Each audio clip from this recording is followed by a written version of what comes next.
Quick Market Facts, les faits sur le marché des produits gastronomiques, spécialisés et boissons au Brésil. Le Brésil est la principale économie de l'Amérique latine, avec un PIB de 2 trillions de dollars en 2017. Le pays a une industrie diversifiée et son marché de consommation est l'un des plus grands au monde. Selon l'Organisation mondiale du commerce, le Brésil est le 13e plus important importateur parmi les principales économies en développement. Le 5e au monde en termes d'extension territoriale, en occupant près de la moitié de l'Amérique du Sud, et le 5e en termes de population, avec 207 millions d'habitants en 2017. Le marché de consommation brésilien est vaste et varié. Les catégories de pouvoir d'achat supérieur, classe B et A, représentent environ 21 millions de personnes, soit 10% de la population. Ces consommateurs fortunés ont des caractéristiques spécifiques et malgré la crise économique actuelle, maintiennent leurs habitudes de consommation destinées à des marchés de niche, tout en continuant d'acheter des produits haut de gamme appartenant à différents segments. Ce groupe de personnes cherche à se différencier dans tous les aspects de la vie. Cette différenciation devrait être perçue soit dans les produits de consommation exclusifs, soit dans les expériences personnalisées. Des designs uniques, des produits de qualité supérieure, des saveurs, des arômes innovants, des articles d'origine unique ou importés et des ingrédients de haute qualité sont très appréciés.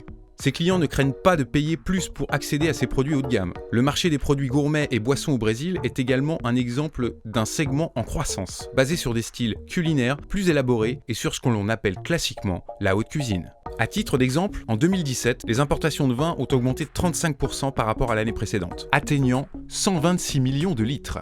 Le marché du fromage au Brésil atteint une valeur de 7 milliards de dollars, soit une augmentation de 18% par rapport à l'année précédente. Les marchés des produits de la mer est également très prometteur en raison de l'essor des restaurants japonais et asiatiques. On estime à plus de 3000 le nombre de restaurants de cette catégorie à Sao Paulo. Par exemple, au cours de la dernière décennie, les importations de saumon sont passées de 77 millions de dollars à 508 millions de dollars. Bien que le Brésil soit entouré d'une large côte, la grande majorité des produits de la mer, en particulier des poissons et des crustacés, sont achetés au marché international. Ces produits sont réglementés et inspectés par le ministère de l'Agriculture, de l'Élevage et des Approvisionnements alimentaires, et par l'Agence nationale de surveillance sanitaire, l'équivalent de l'Agence canadienne d'inspection des aliments.